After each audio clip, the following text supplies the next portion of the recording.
Cauíse, vai nos dando também pistas aí, se houver algum problema, você vai nos avisando, tá? Tá bem. A Ana Mafini está aqui com a gente. Então, boa tarde, Andressa Ribeiro. Prazer tê-la aqui. Estamos, mais uma vez, propor, né? Propor presente também, isso é muito, muito bom, né? A gente se sente em casa.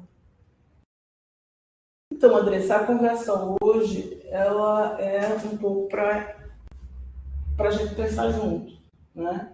Primeiro, a gente queria entender o que é a WRI, como é que ela atua, quais são as perspectivas que vocês têm em torno da emergência climática, como é que vocês têm atuado.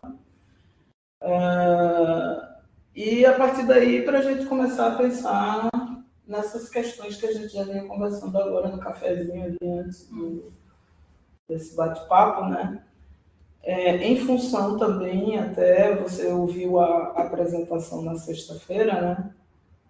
Da agenda referencial, para ouvir um pouco suas impressões e como é que a gente pode pensar em outras estratégias. Seja bem-vinda, muito bom. Obrigada. Vai ser bom ouvi-la. Obrigada. Então, a gente tem uma pessoa que está online, é isso? Por enquanto, sim. Bem. Bom, se... Mas deixa eu te dizer, essa gravação ela é disponibilizada para o grupo. Tá? Então, após essa gravação, a gente passa isso para o grupo de pesquisadores. Olha, está chegando mais gente. Mas a ideia é que todos tenham acesso a essas conversas, né? A gente tenta fazer o mais informal possível, porque já foi feito com o Cláudio Gaudi, com a Fernanda Corezol, né? E você, acho que você conhece a Fernanda também, que trabalhou com o Ministério de Desenvolvimento Agrário, com os territórios rurais, e o Gaudi da área metropolitana. E aí você vem com uma outra perspectiva também, sim, fora do Estado, né? Mas que tem uma articulação com o Estado. Isso é interessante para nós, porque traz outras perspectivas. Não? Bem. Bom, então vou falar um pouquinho, assim, mas acho que a ideia, então, é ter uma conversa, né? Isso.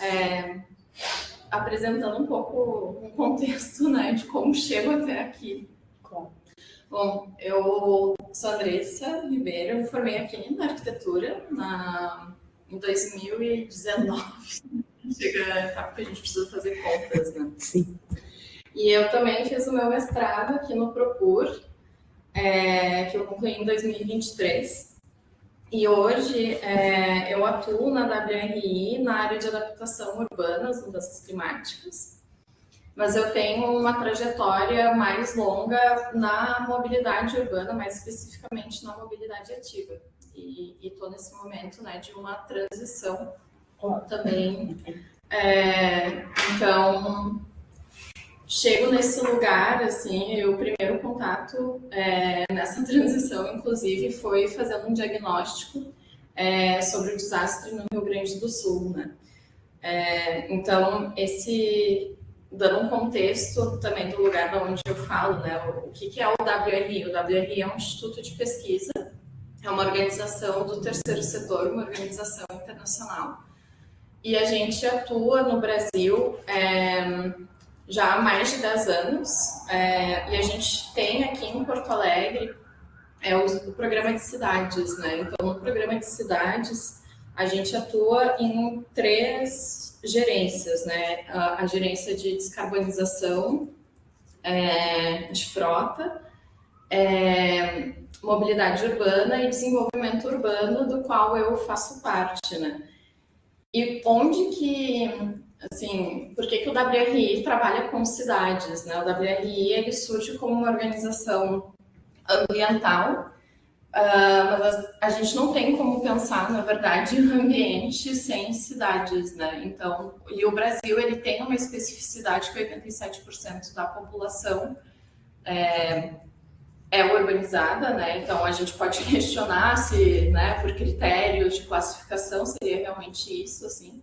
Mas no contexto do Brasil, né, esse escopo de cidades, ele é muito importante, ainda que o histórico consolidado da agenda, né, de desenvolvimento urbano tenha vindo um pouco a reboque também desse fenômeno de urbanização, né, mais forte a partir da década de 70. Bom, enfim, né, então esse é o contexto de por que a gente tem um programa de cidades e a gente tem essa área de adaptação urbana, que ela é uma área relativamente recente, né? Por quê? Porque eventos extremos estão acontecendo com cada vez mais frequência e mais intensidade. Então, a atuação do WRI, ela sempre é voltada para os entes públicos e para a construção, né, de políticas públicas ou de ações públicas. E a gente tem trabalhado a adaptação como uma lente transversal, nunca esquecendo das diretrizes de justiça climática, né? Então, as nossas pesquisas, os nossos projetos têm esse enfoque muito forte, porque, né, inclusive, pela composição do risco, né, que é dada pelo IPCC, a gente tem a ameaça, a composição do risco é a ameaça, a exposição é a vulnerabilidade. A influência, né, da vulnerabilidade, que é pela capacidade adaptativa e a sensibilidade, ela é diretamente relacionada às vulnerabilidades sociais.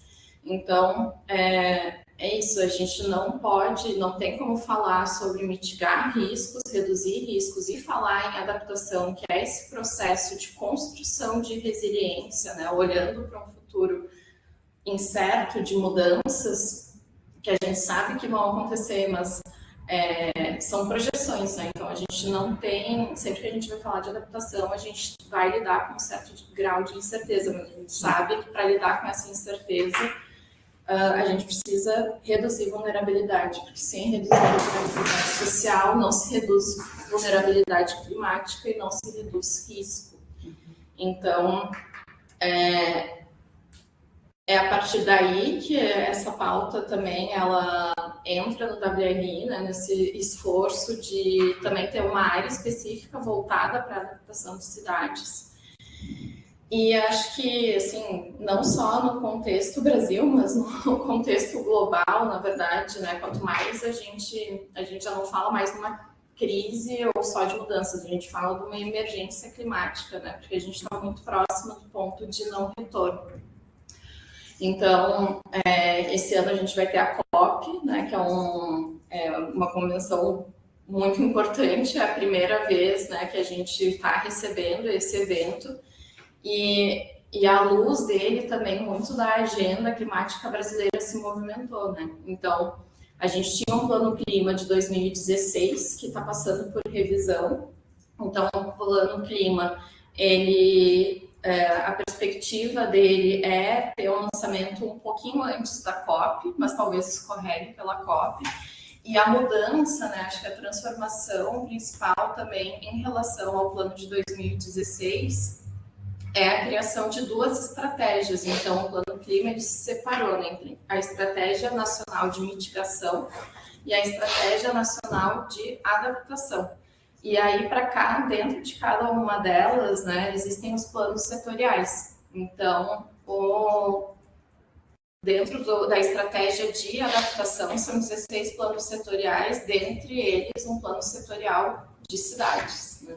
Sim. Quem é que está responsável por isso? Desculpa, peguei uma gripe. Não sei se eu peguei uma gripe, mas eu estou assim desde sexta-feira. O plano clima é comandado por quem? Ele está na Casa Civil e faz a Secretaria Executiva, né? A coordenação dos trabalhos é o Ministério do Meio Ambiente. Mas, enfim, né, como não se pode falar de clima, né, clima não é só meio ambiente, então é um plano, né, que tem um envolvimento forte de outros ministérios, então é uma agenda transversalizada até por um esforço, né, do governo federal, e diante também da COP, assim. Então, muitas iniciativas têm cascadeado a partir daí, né? Acho que dentro do WRI, né, estava explicando para a Helenisa no cafezinho, assim, por que a gente acaba tendo, a gente tem um programa de clima também, que vai trabalhar mais com mitigação, porque quando a mitigação, né, ela é a agenda de emissão de gases de efeito estufa, então a gente vai ter uma relação muito mais próxima com as indústrias, por exemplo, né, porque ainda que cidades tenha uma emissão significativa a partir da mobilidade, o maior componente, de fato, assim, ele é industrial, né? Então, mas a agenda de mitigação e a de adaptação, elas vão se complementar, porque a mitigação, ela vai estar ali na causa, né, que é a emissão dos gases de efeito estufa, enquanto a adaptação, ela já é esse processo de redução de riscos, né, de criar resiliência para esse impacto que ele vai acontecer. Né? Então, a gente já não está falando da causa, a gente está falando sobre o impacto que restou, a adaptação cria resiliência. E se a gente for pensar ainda no que seria a ponta dessa cadeia, daí a gente tem essa agenda da gestão de riscos e desastres, que ela é tradicionalmente uma agenda das defesas civis, né? Que aí, de fato, é a preparação ou a prevenção da emergência, né? Que aí é efetivamente a ocorrência de um evento extremo ou de um desastre. Então, eu acho que talvez a minha fala esteja assim, bastante ampla, mas eu acho que entender também essa conexão das agendas de mitigação, de adaptação e da gestão de riscos, ela é importante para entender os atores, né, que são mobilizados dentro de cada uma delas. Assim. Sim. Porque a questão do risco é algo que hoje nos pauta, né, muitas dessas ações, inclusive da própria agenda, né, em função do risco que surge a demanda por uma agenda de ordenamento do território do Rio Grande do Sul.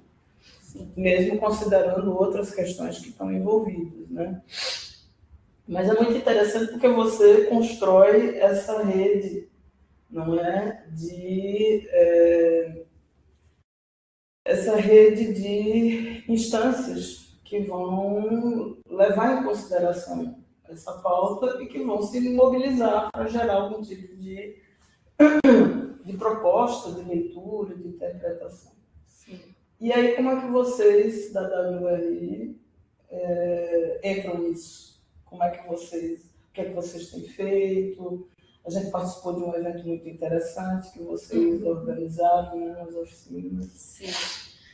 Bom, eu vou falar do que a gente tem feito em cidades, né, que é o meu campinho, vamos dizer assim. Uhum.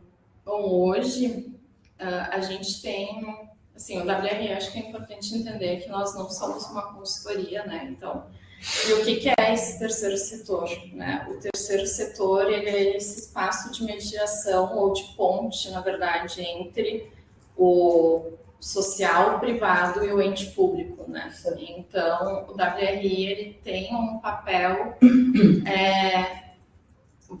que é voltado a essa interlocução e essa influência também das políticas públicas, né? A gente trabalha com projetos, a gente tem projetos a nível municipal, a nível, acho que estado hoje, na nossa área de desenvolvimento urbano, a gente não está trabalhando, e no nível federal, né? Então, por exemplo, no nível federal, algo que a gente tem é um projeto em que a gente... É complexo de explicar, a Helenisa me fez uma pergunta difícil. Não, mas tudo tranquilo, assim. A gente, a nível federal, hoje, em adaptação, a gente acompanha e organiza... Eu sabia que vocês tinham projetos federais. Sim. E daí também a forma como a gente atua, ela acaba sendo específica em cada situação, né? Uhum. Mas uma delas é uma atuação com a Frente Nacional de Prefeitos, que não é daí federal, né? Mas é onde eles se reúnem, né? Sim. Como fórum de representação municipalista dentro, né? Ou frente essa agenda federal. que é um espaço importante, é uma frente que representa as grandes cidades e as capitais, e existe dentro dessa frente, né, uma comissão específica que se chama CAGE, que é a Comissão de Adaptação e de Adaptação Urbana.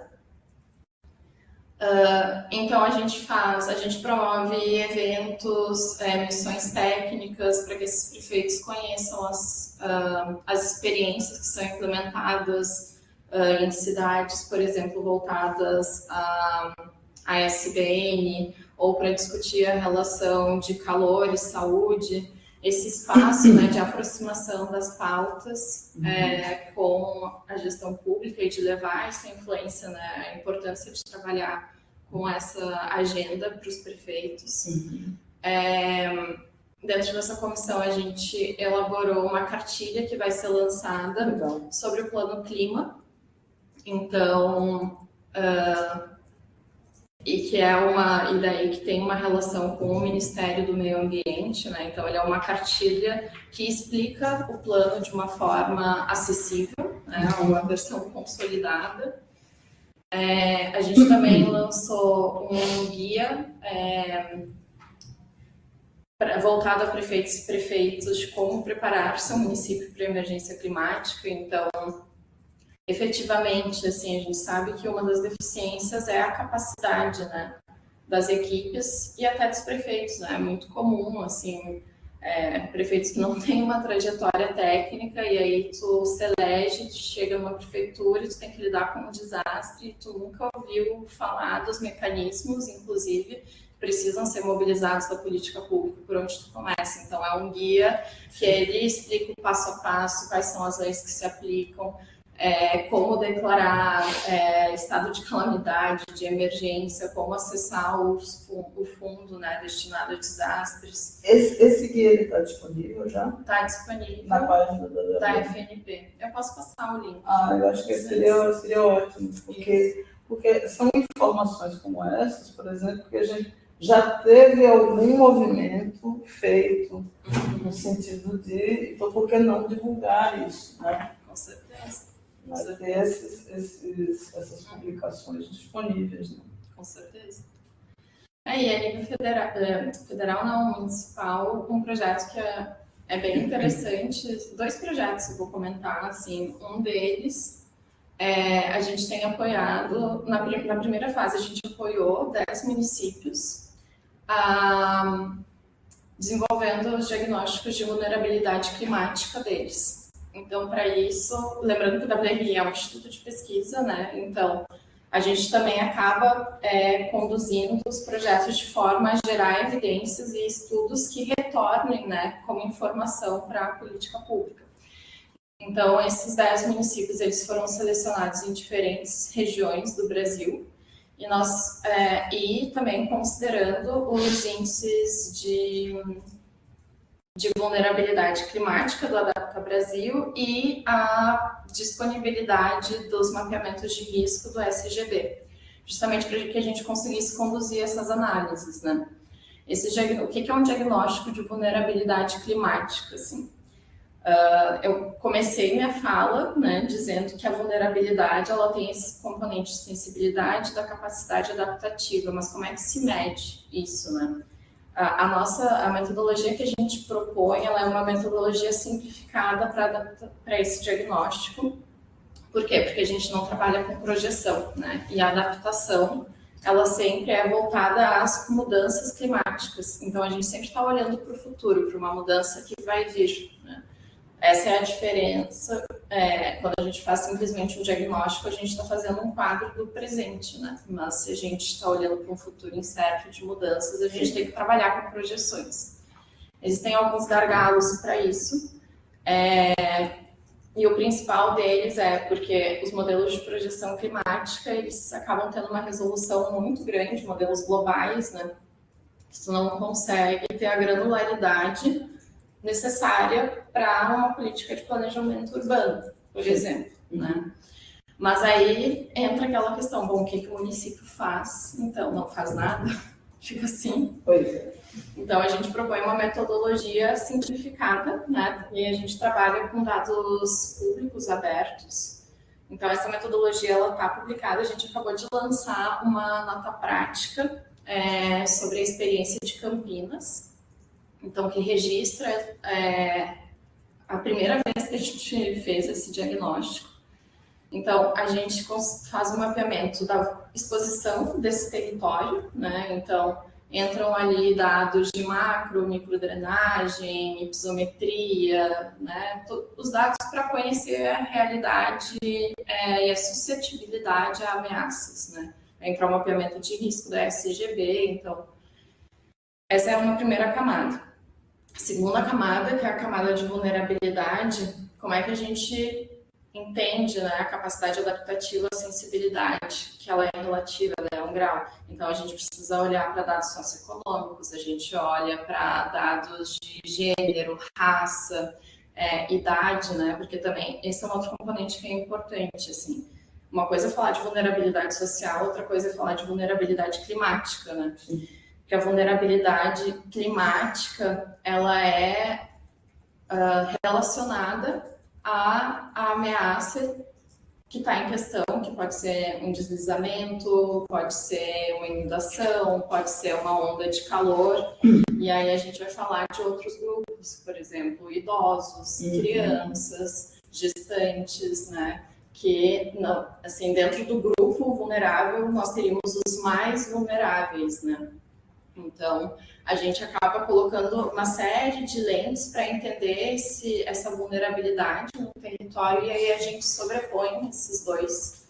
E assim a gente tem o diagnóstico de áreas críticas, de vulnerabilidade de áreas críticas, né?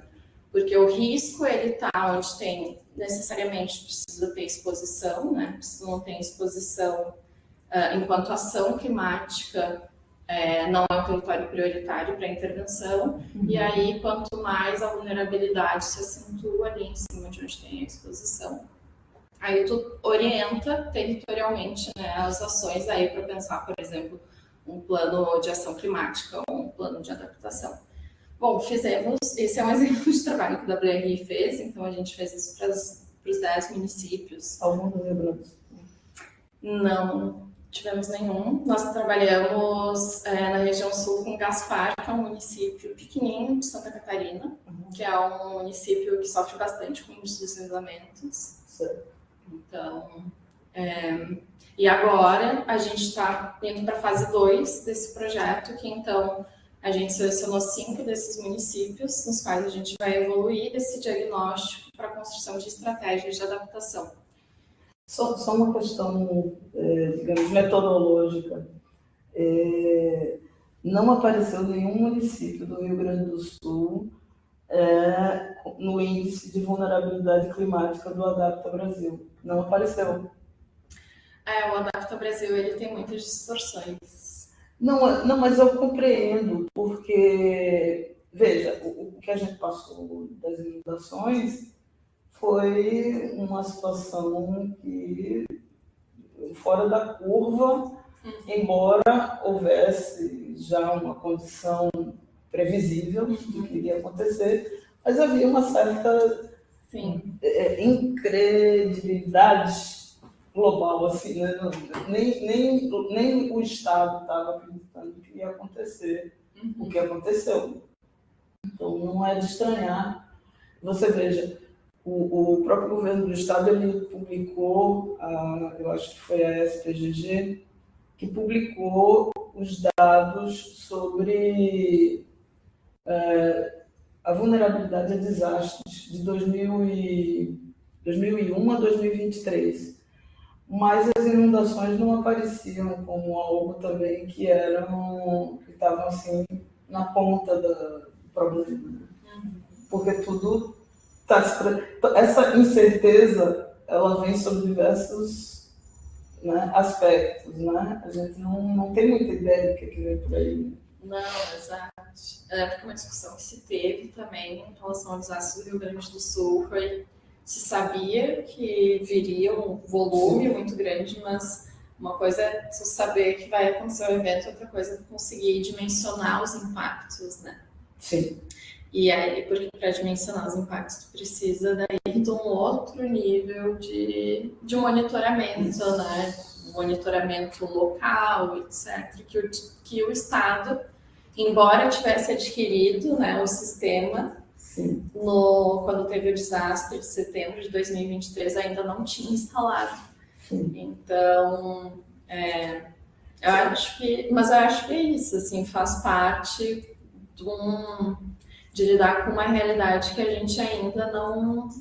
A gente projeta, né? A gente, cada vez mais, os marcos ou os registros históricos, eles são ultrapassados, assim, né? Ano após ano.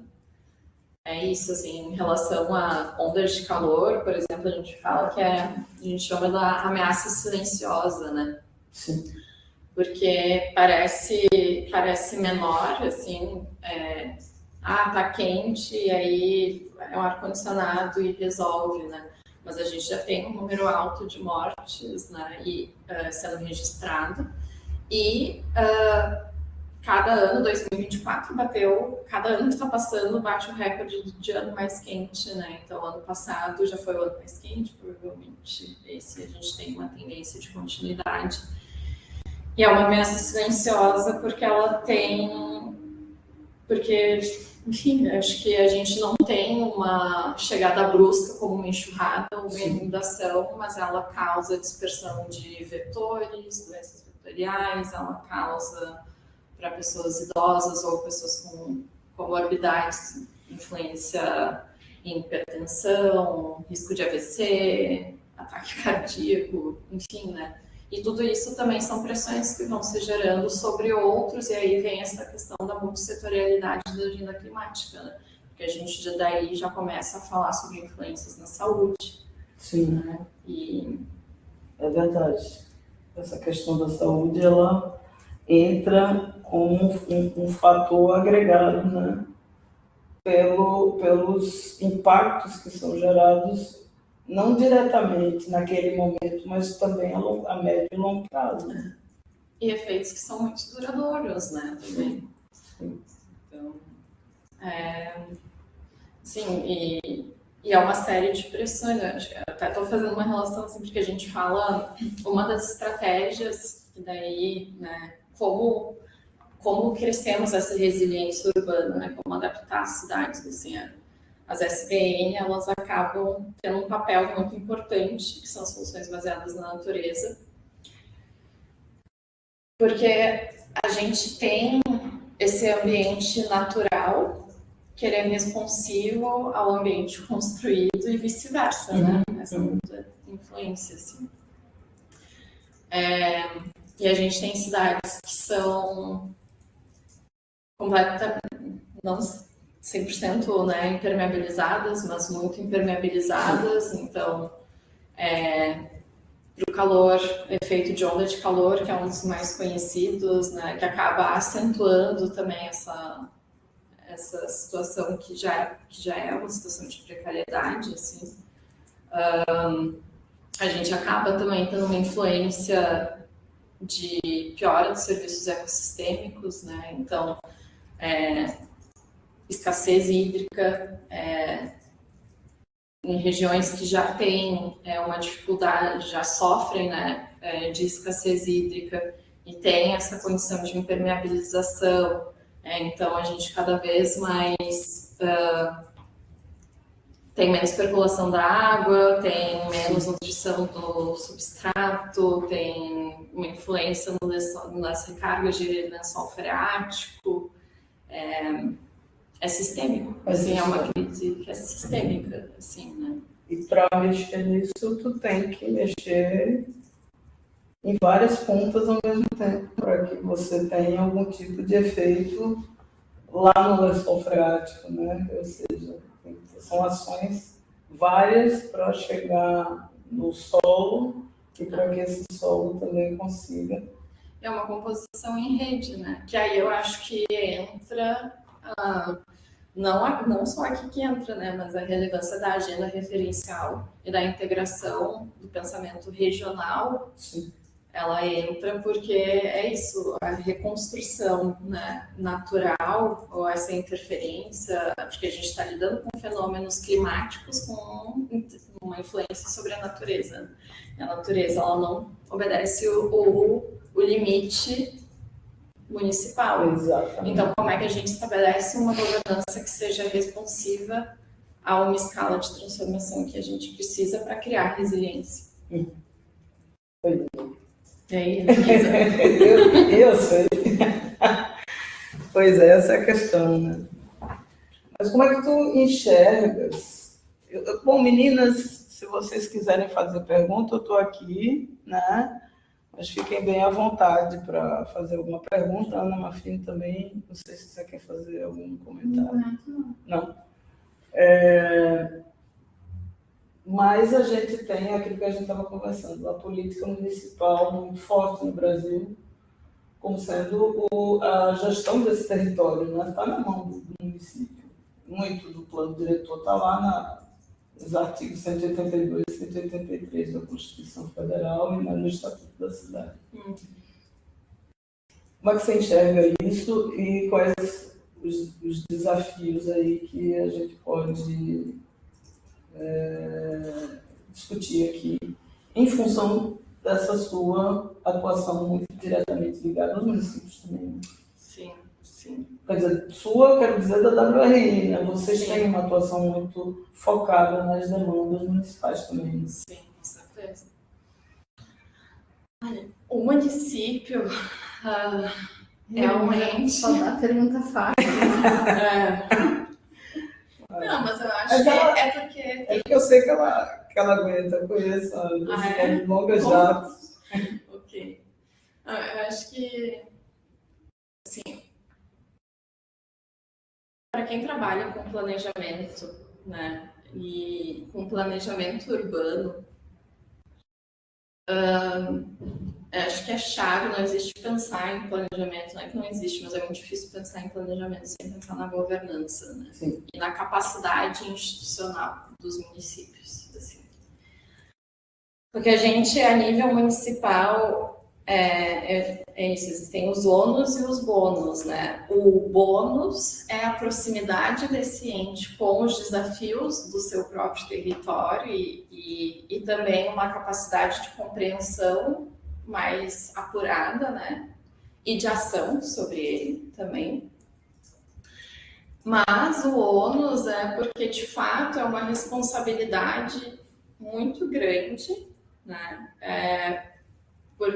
De uma série e complexa, porque, enfim, a gente tem toda uma estrutura do federalismo climático, né, que vai cascateando essas responsabilidades e vai também destinando esses recursos do ente federal para o estadual, para o municipal. A ação, ela recai sobre o município, o planejamento local recai sobre o município, seguindo essas diretrizes que vêm em cadeia, né?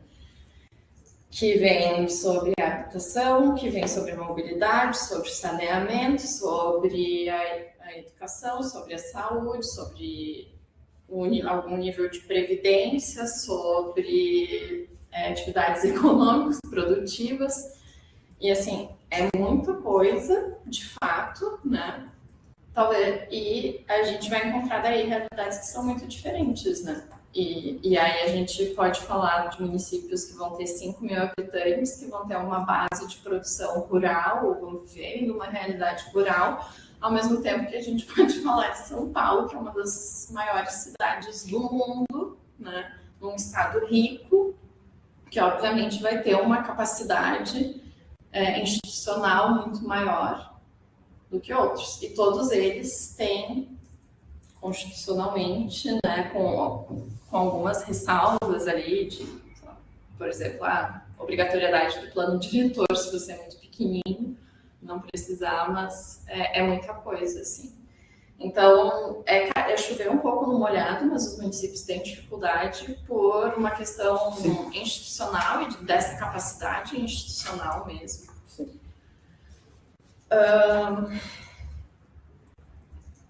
E a questão de capacidade, como tu disseste, né, de capacidade técnica também, o o técnico municipal ele é pouco preparado, né? Quando ele existe, né? Um país com 5.570 municípios, sendo a maioria deles pequenas cidades, né? Populações mais, né? Vai pegar municípios muito pouco preparados para lidar com suas realidades básicas, né? Que dirá com uma questão tão complexa como a questão da emergência climática. Né? E que, na verdade, a emergência climática ela é mais uma camada de complexidade, né? Porque a gente tem municípios, a gente vive num país com déficits históricos, né? Então, a gente ainda está tentando suprir faltas, né? Básicas, enquanto a gente... E aí, eu acho que esse é um outro desafio grande, assim, que é essa transformação, essa transição também de modelo, de forma de implementação de infraestrutura, né? O que eu estava falando antes de SBN, ela é uma transição muito importante, assim, porque, por exemplo, e a gente vê o quanto as políticas elas não estão responsivas ainda. Por exemplo, existe na agenda de desastres, né? Existe o Sistema Nacional de Proteção e Defesa Civil e tem o cadastro dos municípios, né? Por que é importante o município se cadastrar? Porque só também tendo cadastro, ele pode acessar o fundo de desastres, né? Voltado a principalmente não. Ele é para obras de reconstrução. Isso é nacional. Só que é nacional. Mas aí, como essa reconstrução é o que a gente chama como estava, né? Same as usual. Mas a gente precisa construir de uma forma diferente. E aí, se esse fundo não permite, sim, porque ele é um fundo emergencial, né? E ele tem a importância de reestabelecer, por exemplo, pontes que caíram durante um desastre, mas aí a gente não reconstrói melhor, que é uma diretriz do Marco de Sendai, da ONU, que estabelece a Agenda 2015-2030. Sim. E aí a gente continua reconstruindo da mesma forma infraestruturas que são muito caras, infraestruturas que não são resilientes e que não são responsivas para quando outros desastres acontecerem. E isso acaba sendo um investimento muito... Não que não seja necessário, mas que talvez ele não seja tão eficiente quanto ele poderia ser num contexto de recursos que já são escassos dentro do município. E municípios e recursos que são disputados, né? Porque da mesma forma, e aí acho que vem um outro município, um outro desafio grande, assim, porque é a concorrência de pautas dentro da agenda municipal. Porque você tem um orçamento X, né? Você tem um gasto, tem alguns gastos que são carimbados, outros, né, que são discricionários, gastos carimbados, saúde, educação. Mas se eu quero injetar mais recursos ali, aí eu tiro de outro lado, que pode ser um recurso que seria importante para adaptação. Mas hoje eu preciso desse recurso para a saúde. Hoje eu preciso dessa obra de saneamento. E aí o que o município também faz? É difícil, é uma decisão difícil, assim. Então, pensar essa gestão dos recursos demanda um pensamento estratégico e demanda aquela capacidade institucional e capacidade técnica de decisão, que não é simples, não é de forma nenhuma simples. Assim. Acho que não é... Acho que é mais complexo, às vezes, né, do que cair em diagnósticos como falta de recursos, falta de vontade política. Existem caminhos que estão dados e que também têm suas urgências e outras urgências, né? Então, eu acho que esse é um desafio bem importante, assim. Sim. Principalmente num país como o Brasil, onde você tem realidades tão distintas como o semiárido, né, com suas particularidades. Você tem o litoral nordestino, com também outras questões. Você tem o Pantanal, né, com formas também de ocupação muito distintas e com desastres muito peculiares, né, muito particulares. Né, e chegamos no Sul com também essas... Se a gente for pensar, assim, tomando essa, eu acho que a agenda referencial para pensar esses desafios é um desafio gigantesco, assim, né? Porque essa fragmentação, eu acho, municipal, ela confere realidades tão distintas, né? E que todas têm seu mérito, Sim. que também convergir as prioridades políticas para cada realidade é em si um grande desafio. Sim. E aí precisa converger isso a nível regional, a nível estadual e a nível federal. Pois então, aí eu queria convidar você para a gente fazer um exercício aqui. Porque, como eu estava me explicando, a gente também está entendendo agora um pouco mais de clareza, principalmente depois da conversa que a gente teve com o João Rocha Neto lá em Santa Maria. Né? Aqui em Porto Alegre aconteceu um espaço de oficina, foi uma oficina de troca, que eu ainda não sei como é que foi, porque o Paulo Soares estava coordenando, e eu estava lá em Santa Maria, a Ana Mafim estava lá, tinha outros colegas, e a gente foi dialogando sobre como é que o Ministério está enxergando. Esse decreto ainda está em composição, ainda está sendo montado. E como eu já tinha um pouco assim, chamado a atenção, né? Eles estão entendendo o ordenamento do território como esse entre-espaço das secretarias. Isso é algo novo para a gente também, porque não é uma política setorial convencional. Você vem com uma pauta da habitação, né? Uma pauta clássica, inclusive, dentro das políticas públicas nacionais e internacionais também.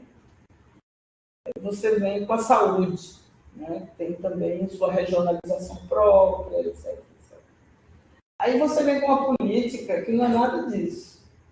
Ela é uma política que articula políticas. E eu estou tentando entender e estou querendo um pouco dialogar. Eu acho que a gente podia tentar fazer quais seriam as dificuldades da gente pensar essa articulação. Por exemplo, você já colocou várias, né? Primeiro, a questão de recursos. De destinação de recursos quando você tem demandas setoriais que são também importantíssimos, principalmente num país como o nosso. Né? Não dá para abrir mão, por exemplo, de habitação, de interesse social, num país que não tem um programa assim, que atenda de forma adequada, né, todas as famílias. Saúde também é algo que a gente tem o SUS, não é? Mas o SUS naquela perspectiva de sobrevivência também a todas as pressões políticas e tal. Então tem uma dimensão financeira, tem uma dimensão política, né? Tem uma dimensão técnica de como a gente costura isso, sabe? Fiquei eu ouvindo o João e pensando como é que eles lidam. E aí o João me disse, olha, por um lado, é muito importante a gente constituir esse comitê interministerial, porque eles nos alertam de coisas. Quando eles vêm dizendo, olha, não mexe no meu recurso, né? Mas como é que você vai lidar com isso e aquilo? Eles estão, cada questionamento, cada limitação vai gerando possibilidade de você pensar em alternativas para criar uma condição de chegar no território. Porque, no final das contas, é o território que está importando. Como é que ele está absorvendo essas pressões sociais, né, econômicas, que a gente gera na reprodução cotidiana dessa sociedade. Né? Mas existem outras questões aí que são complexas, além do financeiro e do político, né? O que é que tu acha? Não sei se tu já pensaste sobre isso, eu nunca tinha pensado. Mas eu estou trazendo aqui para a gente dialogar. Tu estava presente, Ana? Quando... Nessa parte não. Não? E ele usou uma expressão, estava comentando com a Andressa, que foi muito interessante. Foi o seguinte, que é pegar uma bacia, encher de pedra e botar água. O ordenamento territorial é a água, entendeu? Não é a pedra. A pedra é a política setorial que está ali, entendeu? A água é aquilo que percola, que atravessa e que une e preenche os espaços que sobram. Que espaços são esses? Eu acho que a gente poderia talvez pensar um pouco nisso. Talvez sejam os espaços em que a política setorial não dá conta de olhar, né? Não consegue enxergar. A política de saúde, apesar dela ter uma regionalização, mas ela não dá conta de pensar, por exemplo, em distâncias entre centros estratégicos. Ela até pensa, mas ela não dá conta hoje de atender. A gente teve o problema da Covid.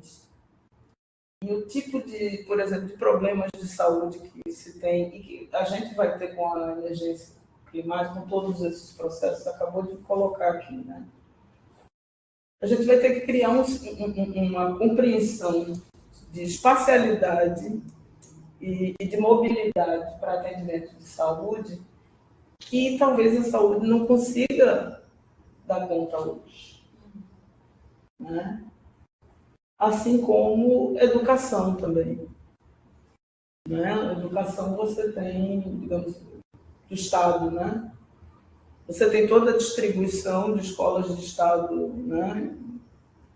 E você tem as secretarias que são regionais, né? As regionais que lidam com a questão de organizar regionalmente,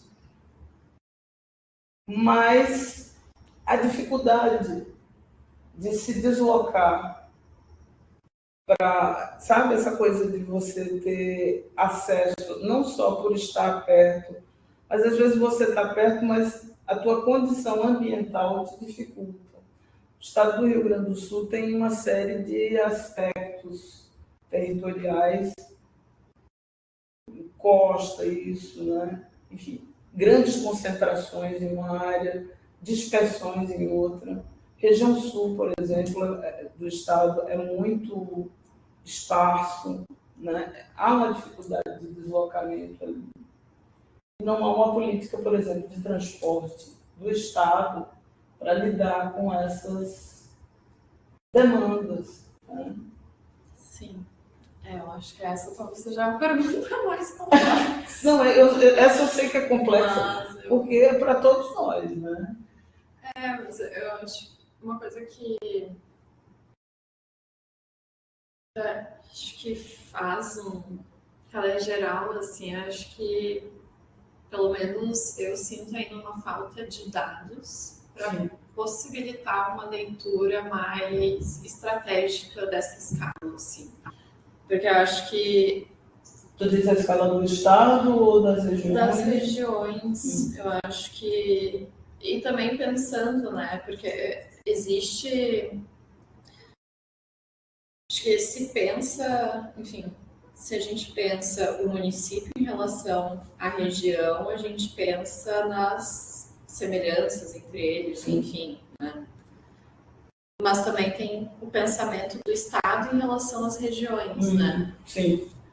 Porque aí é uma complementariedade mais estratégica em nível de território, né? Fico imaginando pensar áreas produtivas, áreas logísticas, áreas turísticas. E isso... E o Estado ele vai continuar tendo uma visão maior, ainda que o município se fortaleça enquanto unidade regional, ou os municípios enquanto grupos se fortaleçam. Uhum. Acho que isso E eu acho que dados é uma coisa que falta. Eu acho que falta para ter essas leituras das afinidades mais claras e também das oportunidades, assim, porque um dos mecanismos que mais funciona, né, para a integração regional são os consórcios. Por que eles funcionam? Porque os municípios têm uma clareza da articulação possível dos benefícios que eles atingem, né, ao fazer os consórcios que tradicionalmente acontecem para a saúde ou gestão de resíduos. Né? Sim. Então, eu fico pensando que, enquanto um mecanismo de viabilização, isso parte também por demonstrar o potencial dessa regionalização. Né? Os consórcios, né? Mas eu acho que pensando nessa agenda de ordenamento territorial, né? E aí eu acho que... Eu concordo. Quais são esses pontos de convergência que vão ser em torno dos quais, né, esses municípios vão se mobilizar? Porque é preciso também gerar essa vontade de mobilização interna. Isso. Algo que una, que o município se sinta estimulado a se agregar a outro. Tu sabe que a Luana Detoni fez o doutorado aqui, terminou no ano passado o doutorado dela sobre consórcios. Ela identificou 45, 46 consórcios, entre diversos tipos.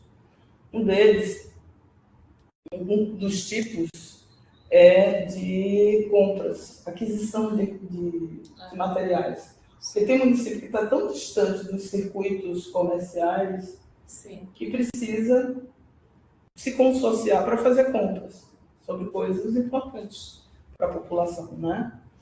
Esse é um. Tem de saúde, tem de resíduos, tem o de certificação de produtos. E é interessante, porque principalmente mais na região noroeste, onde se produz muita coisa, né? E o que se quer é exatamente isso, é você fazer algo com qualidade. Eu não vou entrar muito nessa questão, porque pode ser que também a gente exclua muita gente, né? Eu não sei como é esse processo dos consórcios, mas existe. E tem um outro tipo de consórcio que é o de planejamento urbano. Os municípios se unem, é o caso da Quarta Colônia. E se uniram para organizar. Tu deve saber disso. Tu acompanhasse? Acompanhei o final do processo. Pois então. Eu acho que é um dos poucos aqui no estado, mas que pode ser um case interessante. Porque, claro, existe uma certa homogeneidade dentro da Quarta Colônia, não sei se você conhece, né, ali a região perto de Santa Maria, que é a última colônia de italianos que se estabeleceu aqui. E eles têm uma produção rural muito, muito boa, assim, eles produzem leite, tem restaurante, tem coisas, mas é uma coisa assim, são muito articulados, né?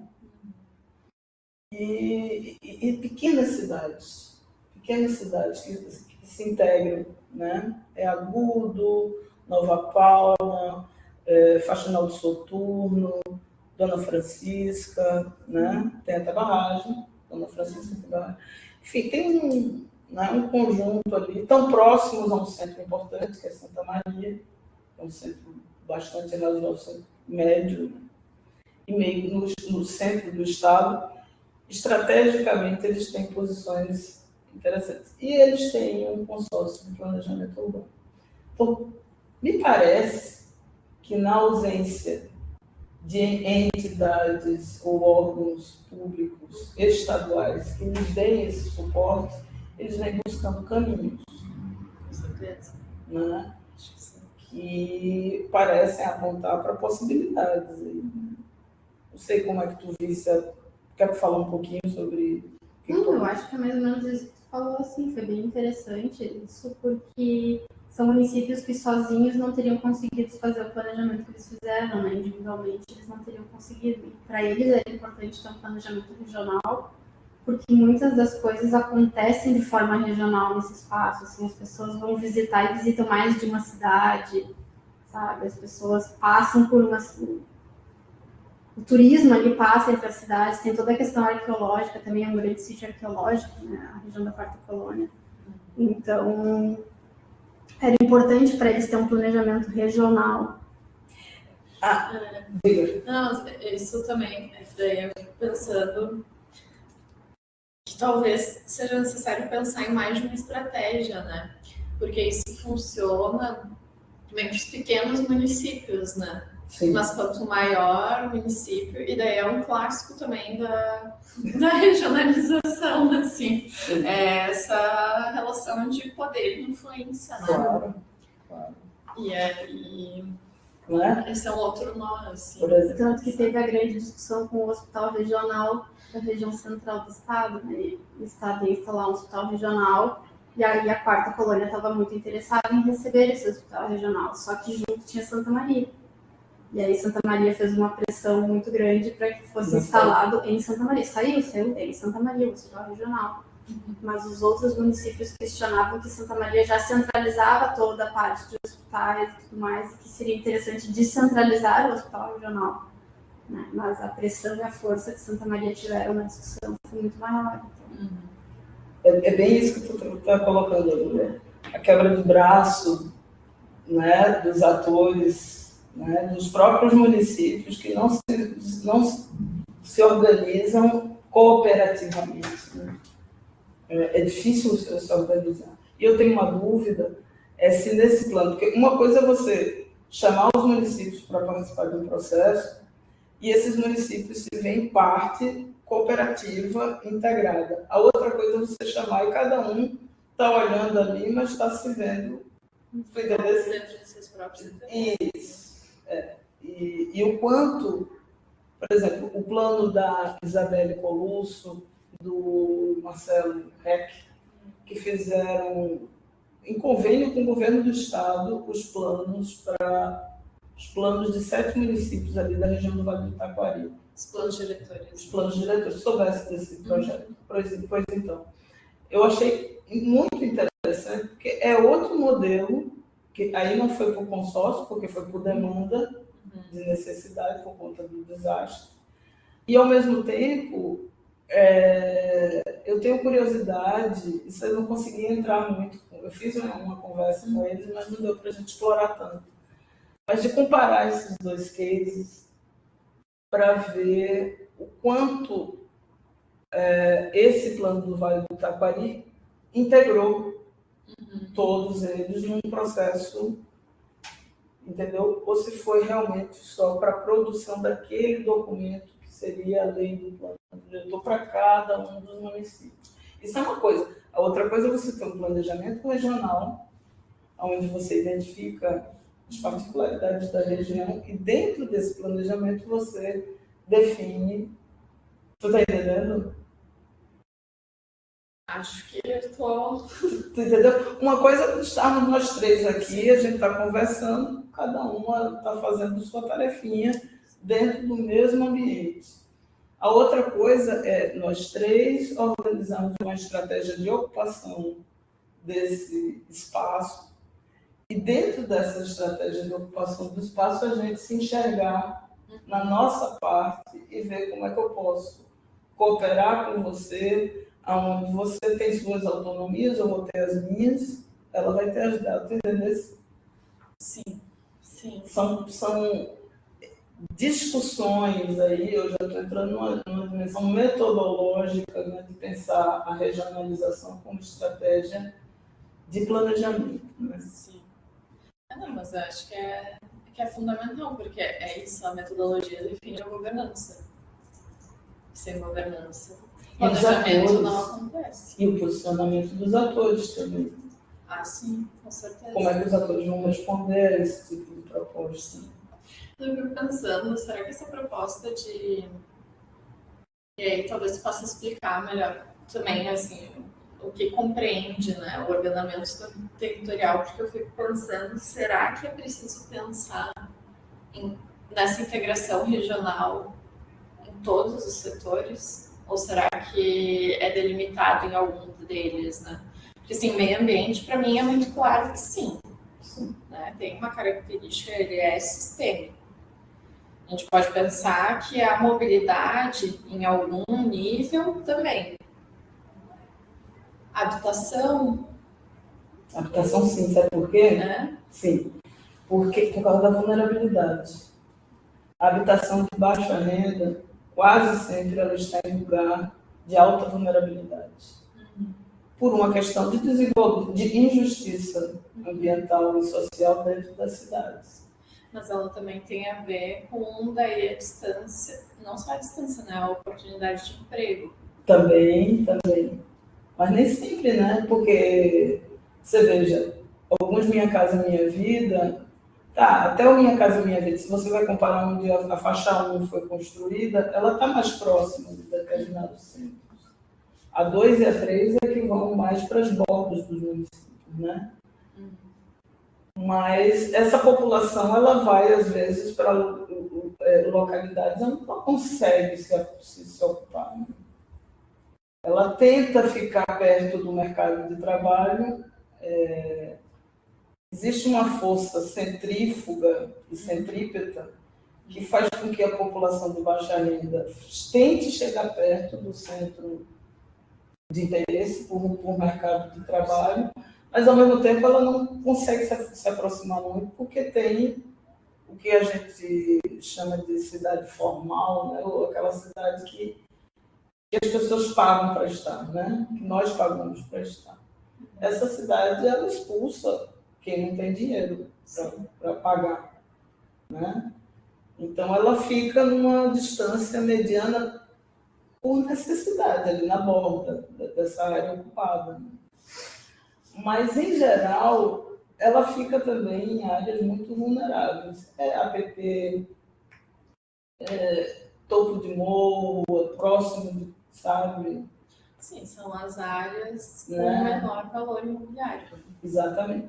E aí ela entra na zona de risco, porque no setor de risco dentro das cidades, nesse caso, a habitação ela entra como um fator. Não a habitação em si, aí é que está a política setorial. A habitação ela não trata muito dessa questão locacional. Porque daí a gente está falando da questão fundiária. Sim. Aí então é que lascou. Mas eu acho que voltando assim, né? Acho que realmente talvez pensar quais setores, né, compreendem ou fazem sentido pensar nessa estratégia integrada de regionalização? Essa é uma boa pergunta. Qual? Porque eu acho que vão ter camadas. Vão ter aquelas mais diretamente nucleadas, né? Por exemplo, você falou meio ambiente, óbvio. Logística. Logística. Eu acho que são aquelas temáticas, talvez, que a gente vem tratando, infraestrutura, né? Talvez algumas coisas assim. Mas tem outras. Saúde, eu acho que entra, mas não está tão diretamente conectada. Né? Ela está numa segunda camada, talvez, de impacto. Ela sofre impacto e ela deve ajustar os seus... Na verdade, todas as políticas públicas vão ter que se ajustar à questão climática, mas... É que a saúde, ela... O SUS, né, como ele tem uma gestão... Ele é capilarizado, mas ele é uma política nacional, federal, né?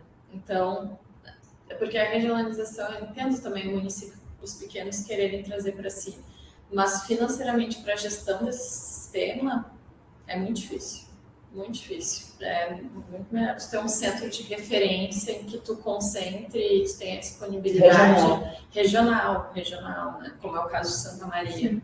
Que tu vai ter disponibilidade de mão de obra qualificada, de recursos, e tu vai orientar a tua infraestrutura logística para que aquele polo funcione, do que capilarizar ele, né?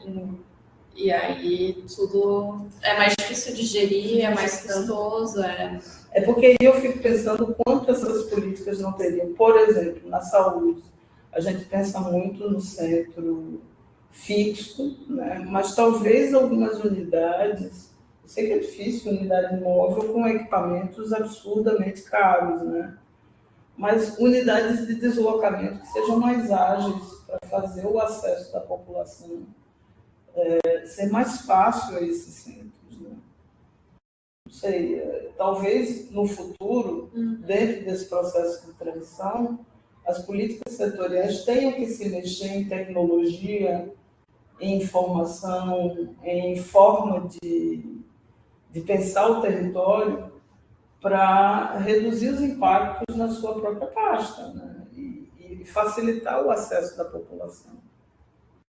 Quer dizer, já estou aqui pensando não na política só de ordenamento, mas como essas outras políticas também precisariam ajustar os seus, digamos assim, as suas estruturas pré-definidas, porque a gente está mudando. Vamos dizer que a gente está num processo de mudança de modelo. Sim, que elas precisam convergir, né? Que é algo que hoje não converge. Não acontece. Converge. Mas eu acho que essa questão do SUS ela é muito interessante. Venho tentando entender, assim, né, também, porque eu acho que o SUS, ele tem, talvez seja a melhor política pública mais robusta em funcionamento, assim. Sim. E eu acho que entender melhor esse funcionamento e a estratégia territorial seria interessante, assim, de transpor, né, para as outras políticas. Porque a saúde é uma área que ela funciona em termos logísticos, ela funciona em termos de capacidade e é uma das pastas com maior coleta de dados. Eles têm efetivamente avaliação e monitoramento das políticas, né? Então, é um outro nível já. E a política de saúde tem uma coisa muito interessante, que são as agentes de saúde. Que não sei a quantas andam, mas, por exemplo, as agentes de saúde, elas chegam no território. Elas chegam na casa. Em qualquer... Elas chegam na casa. Então, talvez algumas políticas setoriais possam ajudar de forma articulada a compreender esse território de uma forma um pouco mais abrangente, mais minuciosa do que uma política ampla, né, de amplo escopo e que fuja completamente. Sim. Então, criar sistemas de informação, DataSUS, sem dúvida, é algo que entra, porque a Ana Mafini está no grupo da informação. Está em casa. Sim, porque lembrando das coisas que a gente está escrevendo no GT, eu acho que a gente não fala do DataSUS. DataSUS é fundamental que a gente entre, porque é uma metodologia de ocupação do território. E talvez a gente possa dar o exemplo. E é um ordenamento por complexidade, né, também. O polo regional, ele acaba... É uma hierarquia de complexidade, né? Ele é capilarizado, mas aí a capilaridade... Enfim, o que chega, talvez, nessa ponta, já seja oposto ao OBS, né? Isso. Quanto mais cresce a capilaridade, num centro maior, ele tende a estar. Muito interessante isso. Eu não tinha pensado, porque a gente estava muito focada no ordenamento do território como política. Né? Ela articulando, ou seja, ela, né, dizendo para os outros o que teria que fazer, mas de repente os outros podem dizer um pouco como fazem. Sim. E talvez esses outros possam oferecer metodologias que sejam ajustáveis à sua realidade. Estava pensando, me fugiu agora um ponto. Desculpa, tanta coisa. Não, é infinito. Eu acho que uma outra... Bom, mas aí eu não sei também o quanto é pertinente enquanto escala de experiência, né? Mas um programa que acho que é bem interessante, assim, para pensar um outro ponto que tu tinha trazido no começo da Anisa, que é essa reflexão sobre o território, né? Vocês conhecem o programa Periferia Viva? Sim. Então, Periferia Viva, ele é um programa novo, né, também, dessa gestão do Executivo Federal. Mas acho que uma coisa muito interessante e diferente, né, de outras políticas que vinham acontecendo, primeiro que é focado, né, em periferias e territórios periféricos, mas é a questão dos postos territoriais, né, porque aí tu traz essa equipe multidisciplinar. Postos territoriais. Isso eu não conheço, pode me explicar. Cada território do Periferia Viva, ele vem acompanhado de um posto territorial. Então, é um lugar físico, né, que pode ser ou uma estrutura nova construída ou se abrigar em alguma outra estrutura já existente, no qual fica a equipe multidisciplinar que trabalha os projetos do programa. Então, essa equipe, ela, enfim, está ali acessível, né, para essa comunidade, ela está próxima também dessa vivência e acaba fazendo essa interlocução, né, também com essa comunidade. É um programa novo, né, então, assim, acho que são 50 territórios que foram selecionados. Mas vamos ver, eu acho que de novo, assim, é uma política para se avaliar, para se monitorar, né, se vai ser efetiva, né, como que vai ser. Tem um braço dela que é mas que é derivado a um braço, não é exatamente a mesma coisa, que é o Periferia Sem Risco, que é já um programa que daí é voltado para olhar para a vulnerabilidade climática especificamente. Né? Qual é o nome? Periferia Sem Risco. Esse também é um programa federal? Também. Se entrar lá no site do Periferia Viva, ele vai direcionando para todos eles. Assim. Então, acho que também são experiências que podem trazer aprendizados, assim, né? Outras formas de fazer. Acho que talvez a gente, conversando com vocês, a gente tenha mais a nossa dificuldade em planejamento, porque existem muitas experiências, não é exatamente a falta, né? Eu acho que o urbanismo diz, não é a falta do planejamento, né? O planejamento, ele está ali, ele está bem feito, mas é como esse planejamento ele é responsível. E eu acho que também uma outra, daí retomando essa agenda de adaptação e agenda climática, quanto que esse planejamento ele também vai ser ele próprio adaptável e flexível, né?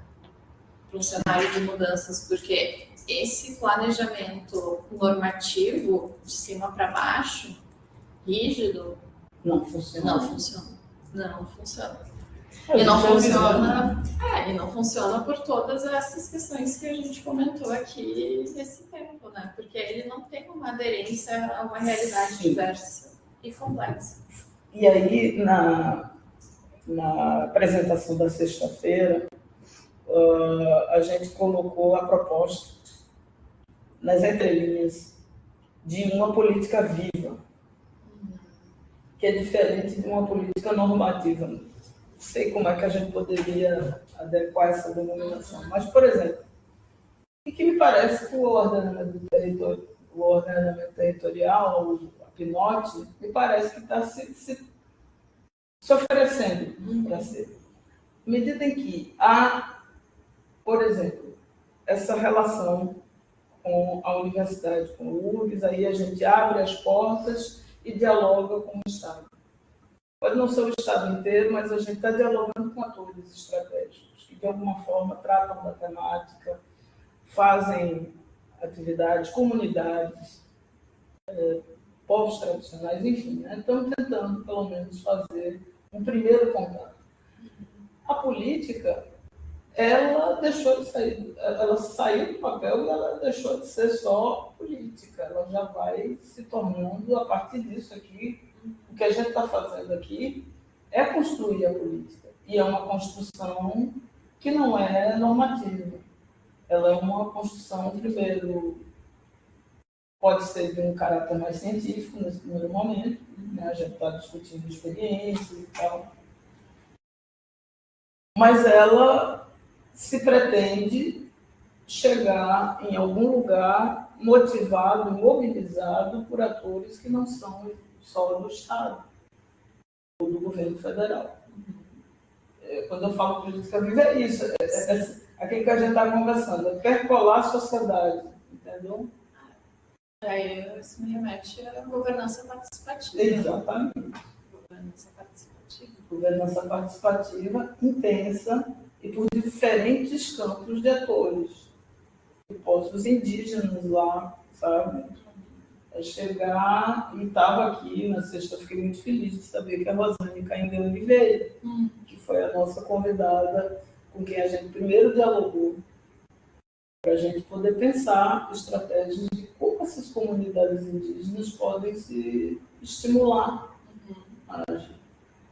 Porque essa é uma comunidade muito poderosa e uma das mais resilientes, você pensar que todo o território que a gente está discutindo era indígena. Então, entendeu? Era indígena. Aí sábado, a gente estava voltando de Santa Maria, aí paramos no lugar ali na 290. Claro, tinha 3, 4 meninos indígenas sentados. Aí a Nina, Simone lá da geografia, disse, ai meu Deus, me constrange. Constrangimento dela de estar diante de crianças indígenas sentadas mendigando ali, né? E a gente circulando livremente pelo território que foi deles, né? Que foi deles. Mas eles estão ali. Eles estão ali. Então, do ponto de vista dessa perspectiva, como é que a gente pode também dar espaço para essas comunidades? Eu acho que esse pensamento da governança participativa é muito importante, porque a política ela não se faz, o ciclo da política não se encerra quando o plano é publicado, né? Pelo contrário. Sim. A política acontece num passo depois, né? E antes, quando você mobiliza a população para participar do plano. Sim. Mas eu acho que aí tem um ponto importante e de pensar quais vão ser esses mecanismos também, porque acho que arrisco pensar, não sei, estou pensando aqui com vocês, assim, acho que vocês estão trazendo vários temas que também me tiram do meu lugar comum, assim, né? Eu estou bem focada na cidade, nos problemas, né, ali, ou na coisa muito grande, assim, de como olhar para todos eles. Porque o que pode pensar enquanto mecanismo de participação, para além da audiência pública, que não, né? É uma camada muito básica e que não pouco responsiva, talvez. Comitês, a gente pode pensar na própria elaboração da política, mapeamentos participativos, acho que é um instrumento que é legal, assim, porque ele também tem uma certa formação em relação ao planejamento. Os mapeamentos participativos, né? Mapeamentos participativos. Que isso é algo que acontece bastante, né, dentro da agenda de gestão de risco e desastre. Então, as cartografias sociais, de alguma forma, são muito parecidas, né? Então, e acho que isso é interessante porque também é uma outra forma de acesso aos saberes, né, que estão nesse território. Deixa eu ver se a Cauísa está aí, porque a Cauísa trabalha com indígena. Estou aqui. Não, eu acho que isso pode ser interessante para a gente conversar depois. Sim. O que mais que temos de instrumentos de participação? Mas as próprias, quanto mais, né, acho que daí tem uma vantagem dos pequenos municípios, que é a proximidade, né? Então, essas escutas comunitárias, elas são importantes. Sim. Escutas comunitárias. E tem uma coisa que pode parecer banalidade, coisa de nordestino que quer fazer festa sempre, mas a festa, o festejo, é um evento político tradicional. Eu digo isso assim porque a Silvia Federici, ela trabalha com comunidades tradicionais, principalmente com mulheres, né? mulheres negras, mulheres indígenas, principalmente mulheres indígenas. E ela fala muito do festejo como sendo o espaço que mobiliza o encontro. Essa é a Cauíse.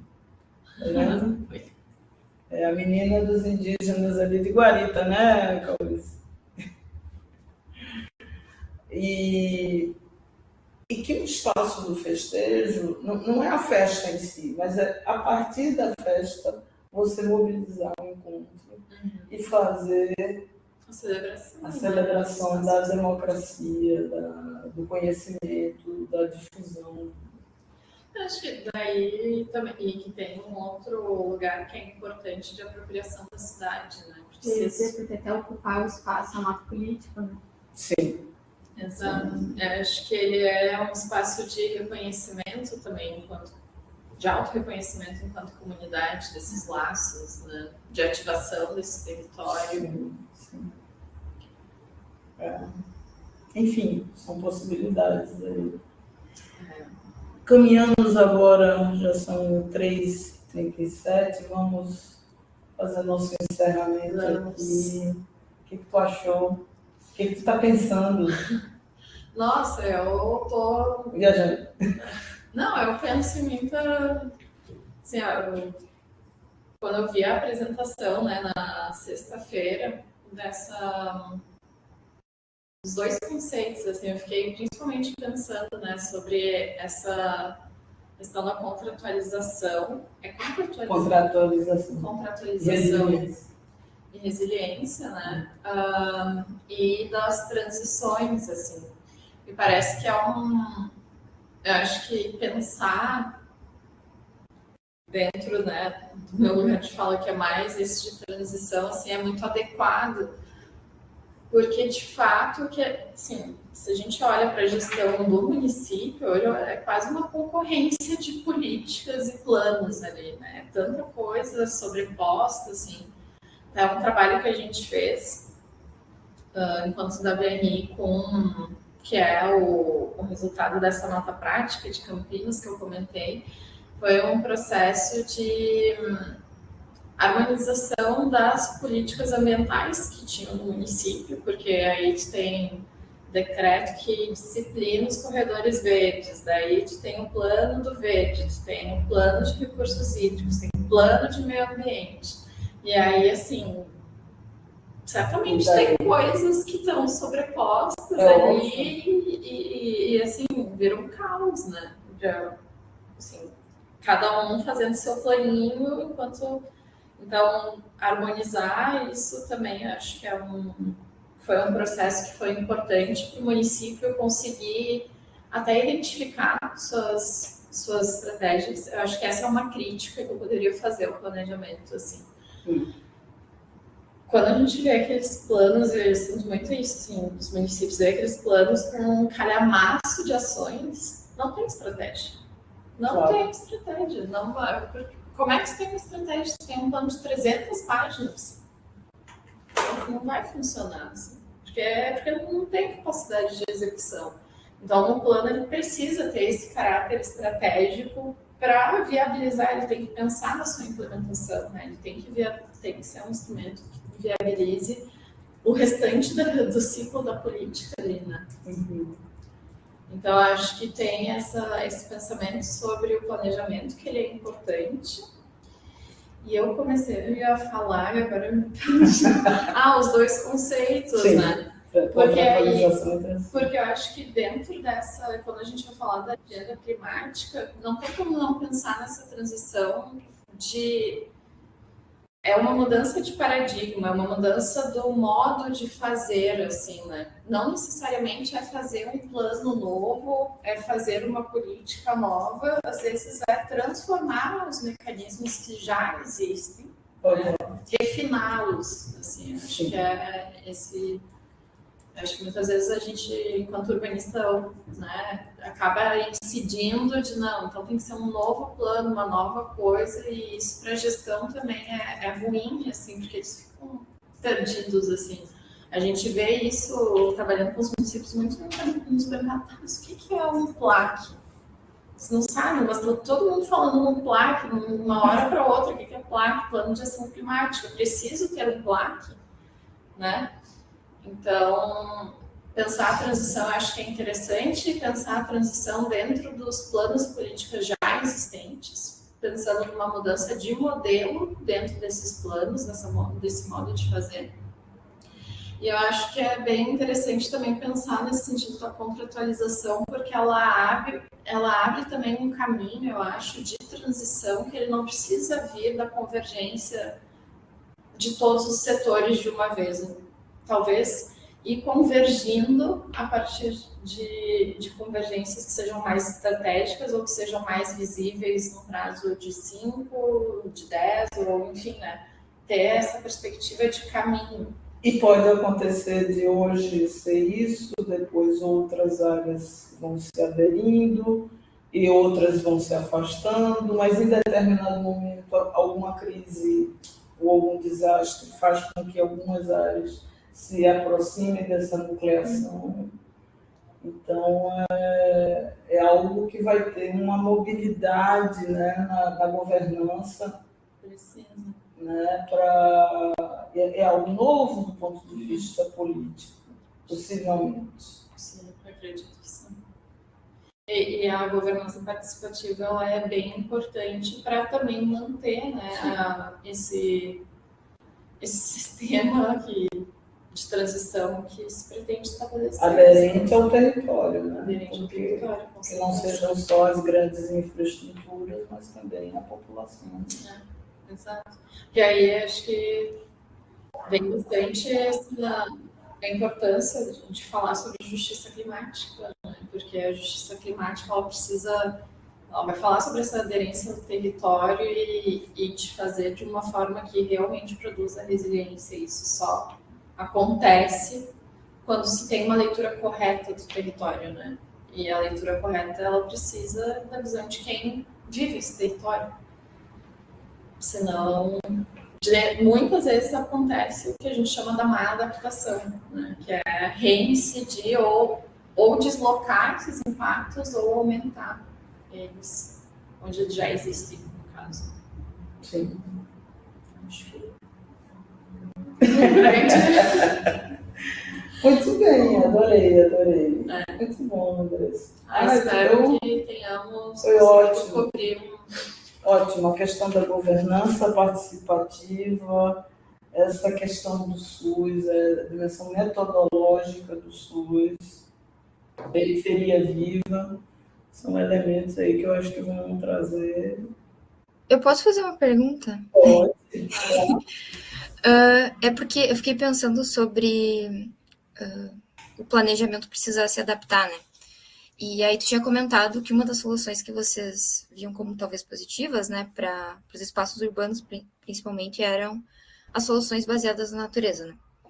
Sim. E eu entendo que, tipo, eu sou uma defensora das soluções baseadas na natureza, mas eu entendo que, de certa forma, também já foi um pouco cooptada pelo mercado, né? Por exemplo, tem um manual das soluções baseadas na natureza, que é bem interessante até, mas, tipo, ele foi desenvolvido pelo Banco Mundial, né? E aí, eu me pergunto, assim, tipo, até que ponto o Banco Mundial tem interesse real, né, em que as nossas cidades sejam mais resilientes, por exemplo. Apesar de as soluções serem super práticas e funcionarem, de fato, assim. Aí eu fiquei me perguntando, da tua perspectiva, o que tu entende, por exemplo, assim, a gente consegue colocar no meio institucional, assim, dos projetos governamentais mesmo, esse tipo de solução, como as soluções baseadas na natureza, não necessariamente essa, né, mas essas soluções que são mais pensadas, eu acho, no nível da comunidade, assim, sabe? Ou se isso vem mais das comunidades. As comunidades se organizam e talvez fazem esse tipo de solução. Porque, eu não sei, eu sinto um pouco de dificuldade, assim, às vezes, quando a gente pensa em instrumentos, assim, né, municipais, principalmente, assim, não se pensa, né, nessa... Apesar de ser uma questão participativa, eu sinto que tem essa falta, assim, de, tipo, pensar em soluções que talvez as comunidades pudessem se apropriar elas mesmas, sabe? Não tirar a responsabilidade do Estado, mas talvez colocar a comunidade mais próxima, assim, do que é a cidade, do que é o fazer a cidade, sabe? Eu queria só te ouvir sobre isso, assim. Sim, tá. Pessoal, Não, eu acho ótimo. Eu acho ótimo conversar sobre isso. Porque também tem vários pontos sobre os quais tu tocou que eu, né, reflito no meu cotidiano, na minha prática, assim. Eu acho que, primeiro, sobre... Eu acho que vieram duas perguntas diferentes, uma mais focada em SBN, né, o lugar das SBN, e outra sobre a... Eu acho que tu perguntou mais sobre o processo de práticas que sejam reproduzíveis pelas comunidades, apropriáveis, né? Isso. Bom, sobre a SBN, eu não, assim, não me sinto apta a falar o quanto é um tipo de solução que está dentro ou viabilizada pelo mercado, assim. Eu tendo a achar que não, porque tem muito poucas empresas, tipo assim, no Brasil, são, que eu conheça, tem duas empresas de engenharia que efetivamente são especializadas em trabalhar com SBN. Então, é um nicho que tem uma carência, inclusive, de execução, assim, da coisa. Uhum. E quando a gente vai falar sobre SBN em cidade, acho que as SBN, acho que muitas vezes a gente esquece também que as SBN, elas não são novas. Por exemplo, arborização urbana é uma SBN. Sim. Né? Sim. Então, muitas vezes, de novo, não é uma coisa nova, né? É algo que já está aí, mas que como solução talvez não se enxergava como uma estratégia. E a outra coisa são as escalas de implementação de SBN, né? Porque SBN não é só o jardim de chuva, então uma reserva de biosfera é uma SBN também. Então é esse pensamento de as SBN, elas, para mim, sim, elas são aliadas importantes. Se tem uma discussão grande sobre... E tem muita gente que torce, né? Tipo, agora a SBN é moda, mas não é realmente uma solução, assim, como se as soluções cinzas, que a gente chama, né, fossem demonizadas. Não é isso, assim, mas cada uma tem que ter o seu lugar, né? Não dá para dizer, vou fazer contenção de encostas só com SBN, nem sempre vai ser apropriado, mas nem tudo eu preciso resolver com infraestrutura cinza. E o que a gente tem é um modelo que é de cidade cinza e impermeável, que gera uma série de externalidades, como ondas de calor, como escassez hídrica, né? Então, e também, assim, eu acho que a coisa das SBN, ela é interessante como uma solução urbana, porque ela traz os múltiplos benefícios, né? Então, ela não é só uma questão de vou mitigar o risco, mas elas têm benefícios para a saúde mental, para a qualidade do ar, para a própria qualidade urbana, né? Então, acho que, assim, hoje é uma das principais aliadas, e também porque a gente vê, né, que mudanças climáticas são uma influência direta no meio ambiente. E as soluções baseadas na natureza são uma forma de reconversão, na verdade, né?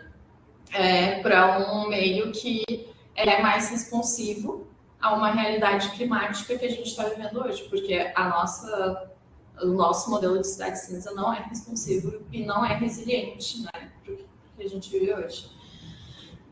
Pensando, eu acho que daí em soluções que as próprias comunidades podem se apropriar, acho que soluções baseadas na natureza são uma dessas soluções, justamente. Eu acho que aí também tem uma vantagem.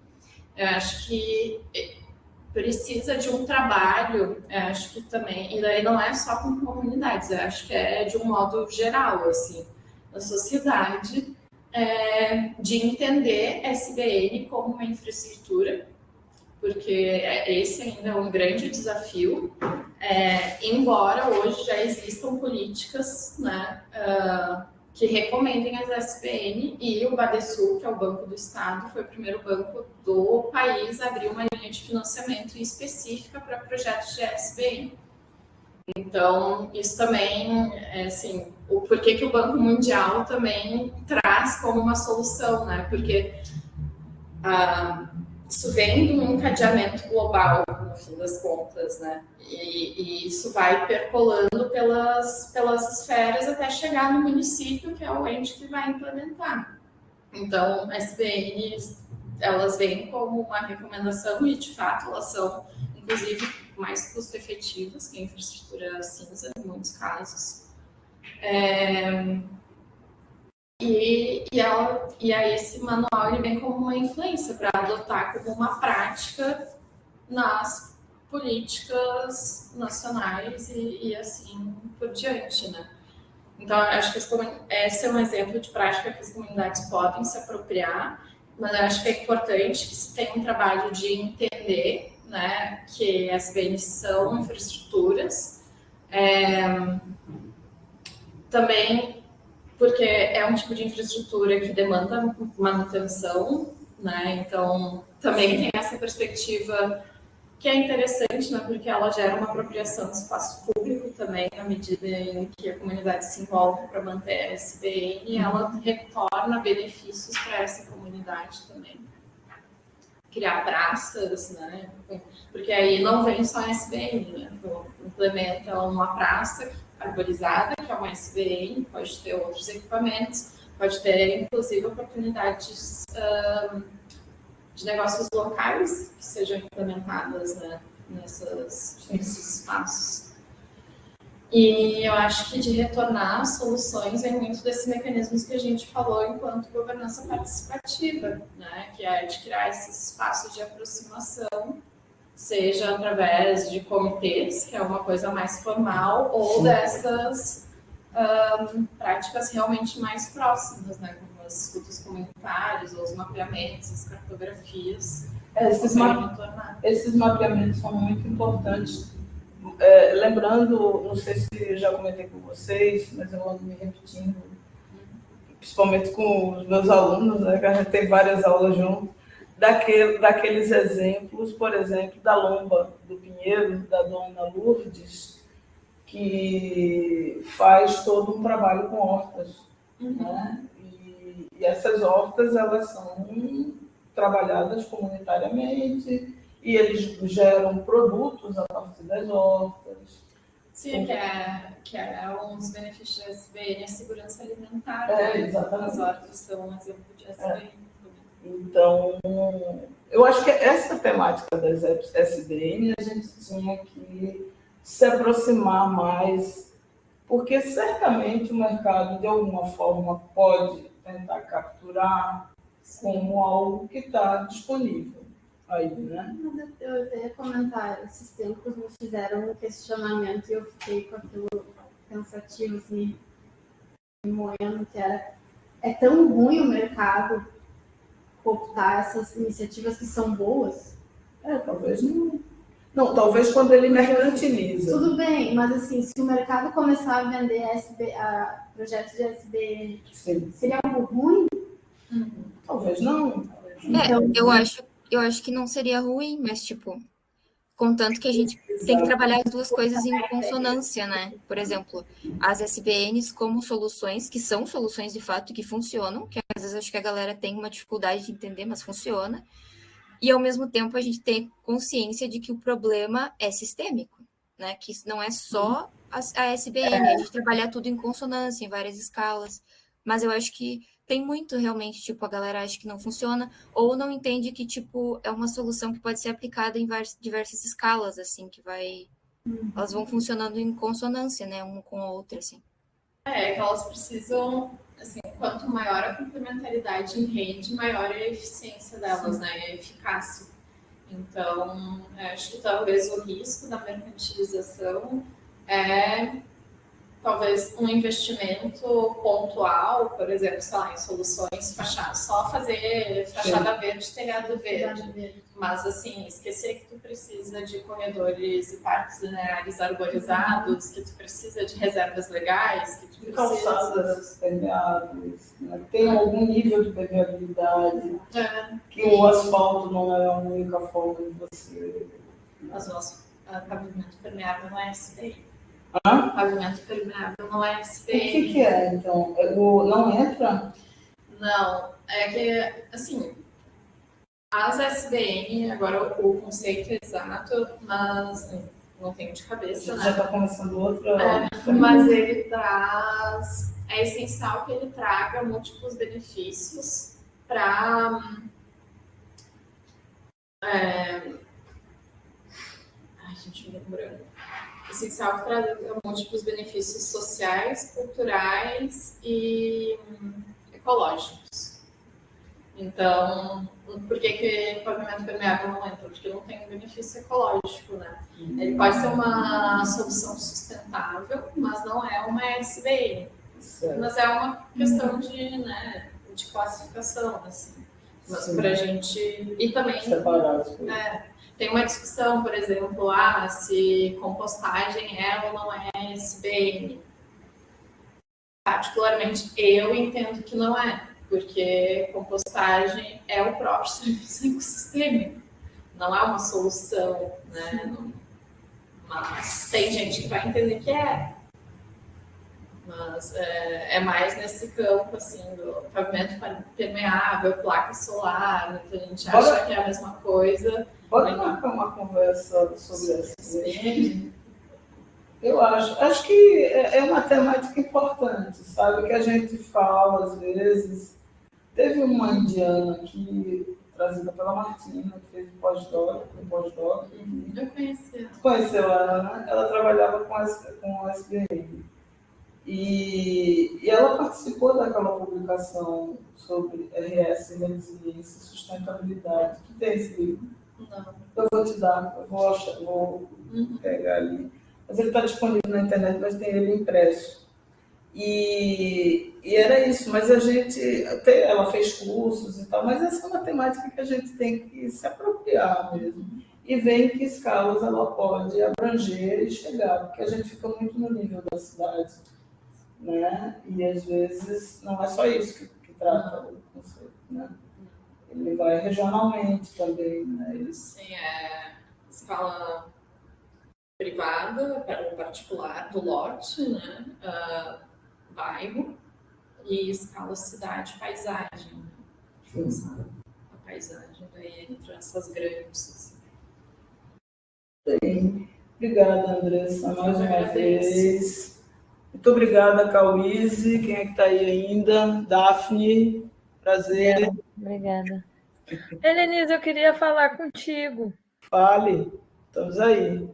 Não sei se tu lembra que a gente comentou sobre fazer o site da agenda referencial. Pois então, bora? E aí, tu acha que vale a pena? O que vocês acham? Eu posso começar a pensar em alguma coisa? Podia apresentar uma proposta, né? Eu acho que seria ótimo, porque eu estou achando que esse projeto não vai parar aqui. Tá, eu posso montar alguma coisa e eu apresento sim. De repente, semana que vem dá tempo. Desencadeamentos. Por exemplo, a gente andou conversando sobre a possibilidade de estabelecer, começar com uma disciplina entre os programas de pós-graduação que estão vinculados. A partir desse... A exemplo daquela disciplina que o Weber ministra no Procur, sabe? Junto com o pessoal lá do IPUR, eles têm uma disciplina imensa, não sei se tu já viu. Ela teve no meu semestre, mas eu não fiz. Pois é.